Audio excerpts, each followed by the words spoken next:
Oh oui, akumbama. Alléluia. Akumbama. Amen. Akumbama. Alléluia. Akumama. Amen. Akumbama. Alléluia. Akumbama. Amen.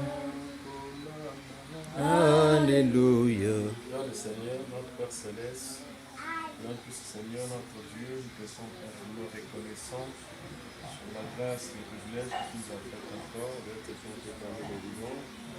Comment ne pas encore te bénir, comment ne pas encore te magnifier, comment ne pas encore t'exalter. Oh Dieu, je te dis encore merci.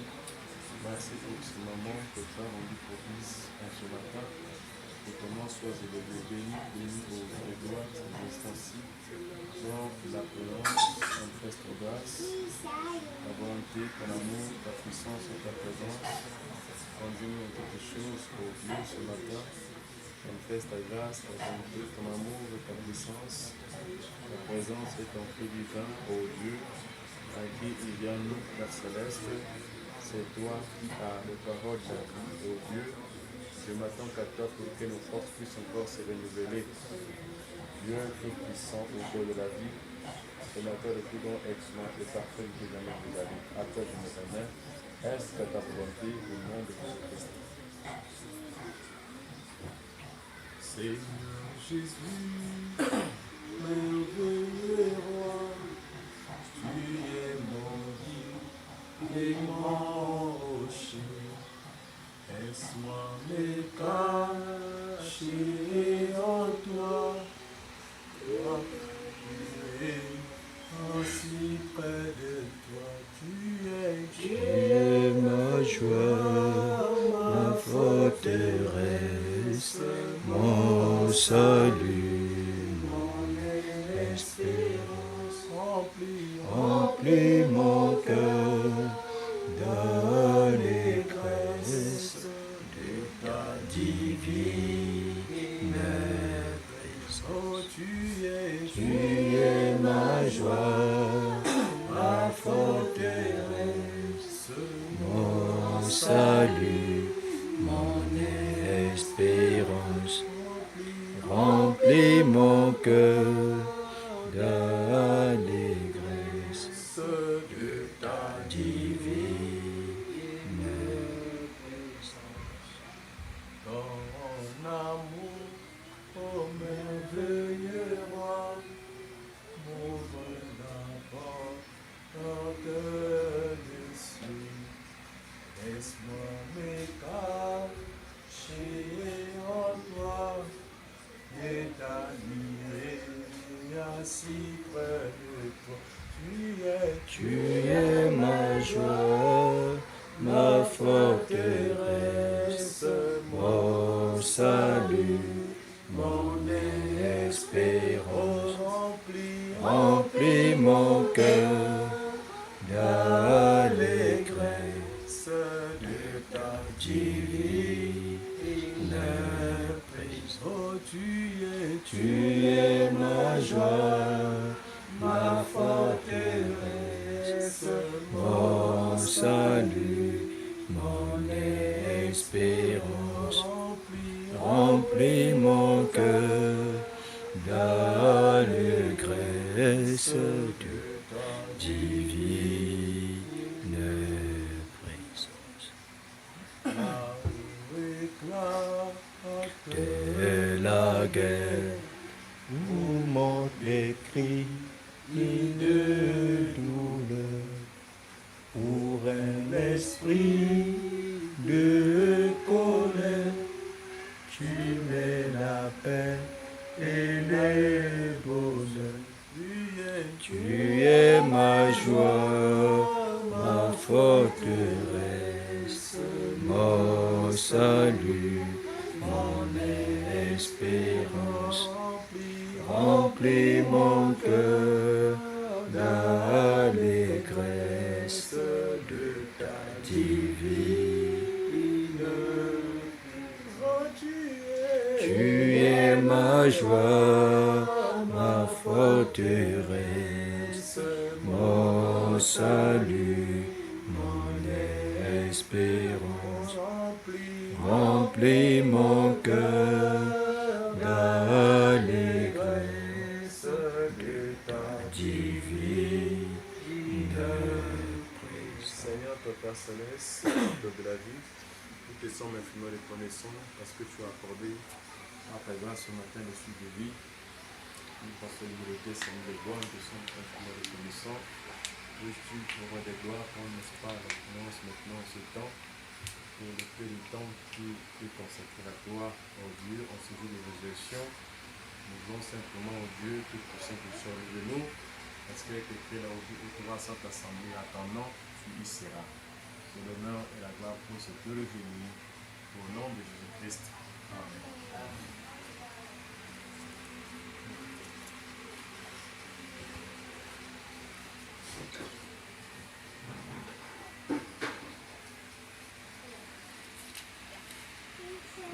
Peut-être pour 10 minutes, 15 minutes déjà.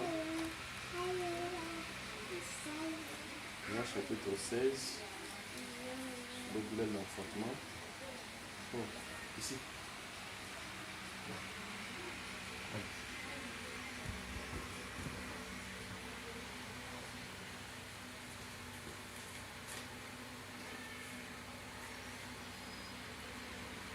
Jean chapitre 16, verset 21, il dit: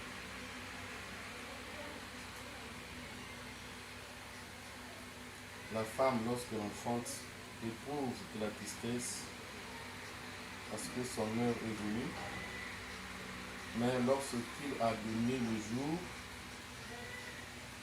à l'enfant, elle ne se souvient plus de la souffrance à cause de la joie qu'elle a de ce qu'un homme est né dans le monde.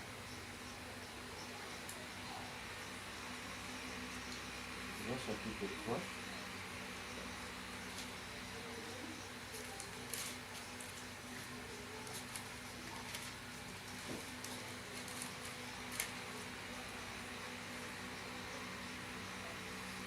Verset 1. Mais il y a un homme d'entre les pharisiens nommé Nicodème, un chef de juifs, qui vint lui auprès de Jésus de nuit et lui dit: Rabbi, nous savons que tu es un docteur venu de Dieu, car personne ne peut faire ces miracles que tu fais si Dieu n'est avec lui. Jésus lui répondit: en vérité, je te le dis, si un homme n'est né de nouveau, il ne peut voir le royaume de Dieu. Nicodème lui dit: comment un homme peut-il naître quand il est vieux? Peut-il entrer dans le sein de sa mère et naître? Jésus répondit: en vérité, je vous le dis, en vérité, je vous le dis, si un homme n'est né d'eau et d'esprit, il ne peut entrer dans le royaume de Dieu. Ce qui est né de la chair est chair, ce qui est né de l'esprit est esprit. Ne t'étonne pas que je te dis qu'il faut que vous naissiez de nouveau. Apocalypse 21, verset 1. Puis j'ai vu un nouveau ciel et une nouvelle terre, car le premier ciel et la première terre avaient disparu. La mer n'y était plus. Et Jésus descend du ciel de près de Dieu, la ville sainte, la nouvelle Jérusalem, préparée comme une épouse qui se préparait pour son époux.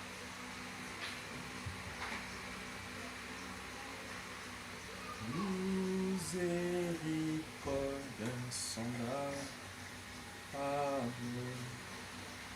Dieu Peut-il tout pardonner? Absurde incident coupable et les péchés oubliés. Jésus, je viens à toi, tel que je suis. je viens à toi. Oh Jésus, je viens à toi, tel que je suis. Oh,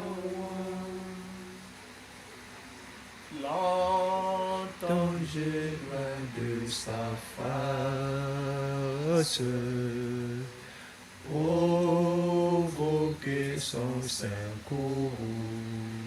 Oh,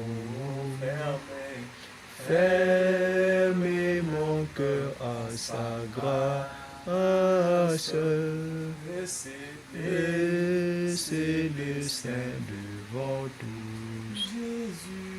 Jésus, je viens à toi, tel que je suis, je viens à toi. Oh Jésus, je viens à toi, tel que je suis. Oh, Seigneur Père éternel, la parole de notre vie, il est écrit heureux ceux qui lisent et qui entendent ces paroles que tu ce livre qui le garde, n'est-ce pas, au Dieu, selon que tu viens d'être les écritures qui viennent d'être lues, puissent également avoir des impacts sur nous, parce que nous croyons qu'elle est une bénédiction pour l'humanité en entière. Si seulement l'on pouvait, n'est-ce pas, le reconnaître, Père, car tu envoyas ta parole, et ta parole nous a fait quitter de la fosse, le roi des gloires, l'enfer autre, Père. Nous croyons que toi seul, oh Dieu, que tu prennes, n'est-ce pas, la finance pour ce peu de temps, oh Dieu, que ta parole va être couronnée, depuis que, oh Dieu de gloire, que tu puisses me conduire pour ce petit mot, peut-être de 10-15 minutes qui seront dites, oh Dieu, qui seront dites scènes de gloire. Comme au jour de la Pentecôte, il a fallu après 15 minutes, n'est-ce pas, au Dieu de gloire. Aujourd'hui, n'est-ce pas, 3000 convertis, oh Dieu, parce que le Saint-Esprit était dans ces paroles. Oh Dieu de gloire, le temps ne comptait plus, parce que tu es dans l'éternité et tu ne vois pas les choses dans la main des hommes, Seigneur. Ainsi pour maintenant toutes choses, au nom de Jésus-Christ. Amen.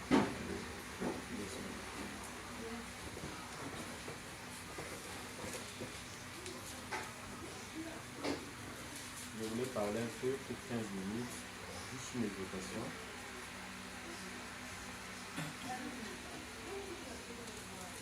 Et je voudrais encore lire ce verset que j'ai commencé en premier. Ici, on parle sur l'accouchement. On prend l'exemple d'une femme qui est en train d'accoucher. Quand on est en train de prendre cet exemple, c'est pour que cet exemple soit typifié dans le spirituel. Parce que Dieu ne peut pas nous parler d'une femme qui accouche comme on le voit en train d'accoucher dans les hôpitaux. Mais s'il nous parle de ça, c'est pour que, de par cet exemple ou de par ce type, que nous puissions saisir ce qui est caché dans cette naissance-là. Donc c'est ça le but des exemples que Dieu prend, même dans la Bible, quand il parle d'une femme qui est en train de coucher, il veut accoucher, il veut, n'est-ce pas, nous faire saisir une pensée. Maintenant, regardez ici, là où on vient tous de lire, il dit, la femme, lorsqu'elle enfante, éprouve de la tristesse. Quand la femme, lorsqu'elle enfante, éprouve de la tristesse, il dit, parce que son heure est venue. Donc l'heure de son accouchement est venue, elle éprouve de la tristesse. Il dit, parce que son heure est venue, mais lorsqu'elle a donné le jour à l'enfant, elle ne se souvient plus de la souffrance, donc des douleurs de l'enfantement. Parce qu'il était dit au commencement, on a dit à la femme que tu enfanteras avec douleur. Et donc ces douleurs, on appelle ça les douleurs de l'enfantement. Parce qu'on a dit, puisque tu as fait cela, hein, c'est avec douleur que tu vas enfanter depuis le commencement. Amen. Donc il dit, lorsqu'il a donné le jour à l'enfant, elle ne se souvient plus de la souffrance à cause de la joie qu'elle a de ce que ou de ce qu'un homme est né dans le monde. Vous comprenez ça? Amen. La femme, quand elle éprouve de la tristesse, de la souffrance, n'est-ce pas? Elle est en travail pour donner un enfant dans le monde. Maintenant ici, quand vous prenez ce qui est en train d'être dit ici, on doit, n'est-ce pas, le typifier. Ici, la femme, elle est porteuse d'une vie. Mais elle doit donner une nouvelle vie. Vous comprenez ce que je veux dire, non? Amen. La maman est là, elle est une mère, mais elle devait, n'est-ce pas, elle doit rentrer en travail pour, n'est-ce pas, donner une nouvelle personne. Amen. Vous comprenez ça? Alléluia. Et pour qu'elle donne une nouvelle personne, il faut que cette maman entre dans le travail de douleur de l'enfantement. Et qui, dans cette procédure, le point final, c'est qu'une personne ou un homme soit produit par ces douleurs de l'enfantement que la maman éprouve. Vous comprenez ça? Amen. Maintenant, quand on parle d'une femme, nous le savons, dans la Bible, la femme symbolise une église. Amen. Donc, la femme, dans le spirituel, que ce soit homme ou femme naturelle, mais dans le spirituel, homme ou femme ne forment que la femme de Christ. C'est-à-dire que, voilà pourquoi on dit qu'en Christ, il n'y a pas ni homme ni femme. Amen. Mais il n'y a que la femme. Vous comprenez ce que je veux dire, non? Amen. Voilà. Et donc, au final, c'est que dans le plan, donc tout ce qu'elle va en dire là, le but de ces douleurs-là, c'est pour qu'elle produise un enfant à la fin. Et parfois, nous avons notre parents qui fait les morts-nés et tout ça. Malheureusement. Et souvent, quand il y a un mort-né, la femme est vraiment très déçue, la maman est vraiment, mais comment j'ai fait mort-né, tout bien, et tout ça, mais comment? Donc, elle regrette un peu le 9 mois qu'elle a passé en train n'est-ce pas, de marcher avec cette grossesse et la période où elle est entrée dans le douleur d'enfantement pour pouvoir produire ce qu'elle a gardé, ce qu'elle a toujours gardé, ce qu'elle a toujours gardé pendant 9 mois. Alors, quand il arrive au 9e mois, il faut qu'il produise ce qu'il avait gardé tout ce temps-là. Il faut que maintenant que ça vienne, c'est-à-dire qu'il a reçu une semence qu'il a gardée en elle, qu'elle n'a pas jetée, qu'elle n'a pas évacuée par l'avortement, mais qu'elle a gardé la semence. Elle n'a pas enlevé la grossesse, elle a gardé la semence. Maintenant, cette semence qu'elle a gardée, pendant toute cette durée-là, qu'elle est en train d'attendre que ça arrive à maturité pour que l'enfant puisse sortir, en ce temps-là, comme elle a gardé ça, et la semence en elle a commencé à faire un travail de développement, d'aller de cellule en cellule, de chambre en chambre, pour que l'être humain soit tissé dans le sein de la maman. Voilà pourquoi si un enfant avant n'est-ce pas, cette période-là, n'est-ce pas, vous ne pouvez pas, peut-être à 4 mois, 5 mois, si la grossesse est évacuée, et que pas, vous aurez que un tas de l'autre là de cellules et tout ça, ou de corps qui a commencé d'être formé. Et donc, cette période qu'elle garde donc l'enfant, qu'elle garde cette sémence, ça prend tout un temps. Chez la femme, ça prend 9 mois. Et chez nous, Dieu ne nous a pas défini le temps que ça peut prendre. Et tant que tel dans comment dirais-je, dans le spirituel. Amen. Amen. Amen. Est-ce que vous comprenez ça? Amen. Parce qu'avec Dieu, il est souverain. Ça peut faire 3 mois, ça peut faire 2 jours, ça peut faire tant de jours, mais la personne peut arriver à produire une nouvelle personne. Amen.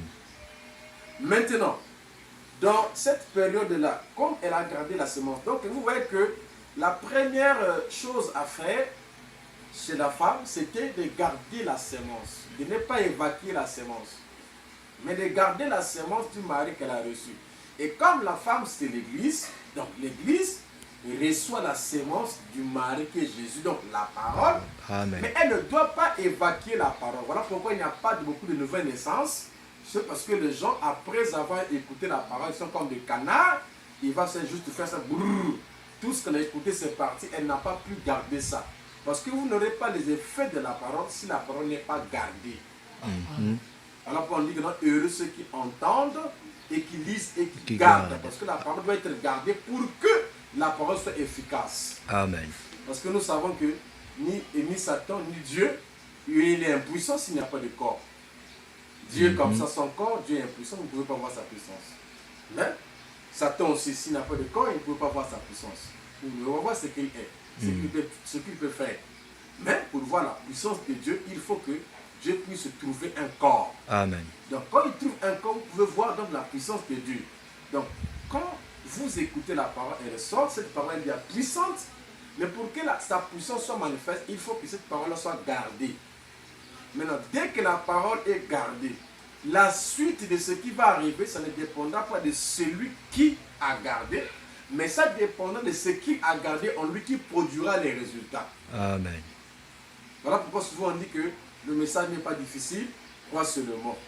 Crois la parole et le reste, Dieu lui-même fera. Pourquoi? Parce que le problème, ce n'est pas de la maman qui a gardé la semence, qu'elle a reçue de papa. Ce n'est pas le problème de la maman, mais c'est le problème de la semence qui se trouve en son sein. Maintenant, le problème pour la maman, c'est que tout ce qu'elle va endurer comme épreuve au cours de la procédure, elle doit être apte de supporter ça. Amen. Jusqu'à ce que la semence arrivera à son but final. Donc, par exemple, chez nous, naturellement, vous allez voir qu'il y a beaucoup de crachats, on va cracher ça et là, et il faut prendre les calabas et tout ça, parce qu'il y a l'influence d'un autre, il y a une semence qui est en toi, qui te poussera à prendre le calabas, à faire ceci. C'est ça aussi que la parole fait. Quand elle est en toi, est-ce que vous comprenez ça? Amen. Même si tu n'es pas encore, elle n'est pas encore arrivée à la phase finale, mais elle te poussera parfois à lire la parole, à aller prier, à aller se consacrer. Voilà pourquoi tout ce monde qui va aller prier, aller se consacrer, ce n'est pas signe de la nouvelle naissance.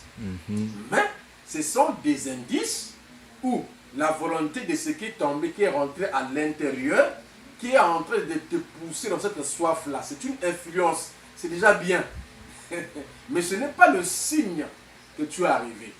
Vous comprenez ça? Amen. Et maintenant, quand cette sémence-là, qui est dedans là, à l'intérieur de la personne, commence son chevauchement, il va de cellule en cellule, comme a dit Esaïe, Dieu est tenté de tisser un homme. Il te tisse, il tisse, il tisse. Au fur et à mesure que tu es tenté d'avancer, c'est un corps qui est en train d'être formé dans le sein de la mère. Et ce corps-là qui est en train d'être formé dans le sein de la mère a des besoins pour bien constituer les cellules. C'est pour ces raisons, parfois la femme oblige même au mari, c'est qu'elle doit manger. Ce n'est pas elle, mais c'est la semence qui est dedans, qui est en train de se développer, a besoin de certaines vitamines. Peut-être il a besoin du calcium. Il amènera la femme à manger la papaye parce que la papaye a le calcium. Elle va te dire que non, moi j'ai envie de la papaye. Il faut que tu ailles acheter parce que ce n'est pas elle, mais c'est l'enfant qui est à l'intérieur là, qui est en train de te tisser, qui a besoin du calcium. ou qui a besoin de la vitamine C, donc il faut qu'elle mange les oranges ou je ne sais pas les citrons et tout ça. Vous voyez ça? Et donc, c'est comme ça que ça se développe. Donc, vous allez voir que, si en ce temps, vous allez voir que la personne tombe maintenant hein, à faire des choses, hein, des volontés ou des choses en rapport avec la parole. Et vous pouvez dire que non, on dirait que la personne est née de nouveau, mais au fond, elle n'est pas née de nouveau. Mais il est en voie. Il y a aussi ce qu'on appelle à côté de cela l'imitation. Mais là, nous sommes pas dans parce qu'il y a des gens qui imitent. Mais là, je ne suis pas dans l'imitation, je suis dans la chose réelle. Hein? C'est-à-dire que la chose est réelle, d'autres vont être là en train d'imiter, mais lui, il n'imite pas, mais c'est une sémence qui est en lui qui l'amène à pouvoir arriver à ce niveau-là. Maintenant, quand cette sémence-là arrivera, n'est-ce pas, à un niveau où elle doit maintenant être manifeste, avant qu'elle soit manifeste, avant que un nouveau naître ne puisse, n'est-ce pas, apparaître, la femme entrera dans une période qu'on appelle le douleur de l'enfantement. Vous comprenez ça? Là, ça ne sera pas le crachat, ça ne sera pas les machins, ça ne sera pas oh non, paye-moi l'orange. Là, maintenant, la sémence est arrivée à maturité. Elle a pris, n'est-ce pas, tout ce qu'elle pouvait prendre comme vitamine de la parole, puisqu'elle est de la parole. En écoutant aussi également, elle prend des vitamines de la parole. Maintenant, elle est arrivée à un stade où il doit être manifesté. Alors, qu'est-ce qui arrive? Vous voyez que quand la femme rentre dans ces douleurs de l'enfantement, c'est qu'elle produit d'abord en premier, c'est l'eau. C'est l'eau qu'elle va produire en premier. C'est là où Frère Branham dira que le baptême d'eau, la justification, le baptême d'eau, parce que la justification, et le baptême d'eau est inclus dans la justification. Amen. Le baptême d'eau, c'est un signe extérieur pour montrer ce qui s'est passé à l'intérieur. C'est là où on dit ça. Pourquoi? Parce que la personne qui arrive à produire, hein, vous comprenez ça? De l'eau, qui est le premier signe du douleur de l'enfantement, exprime simplement que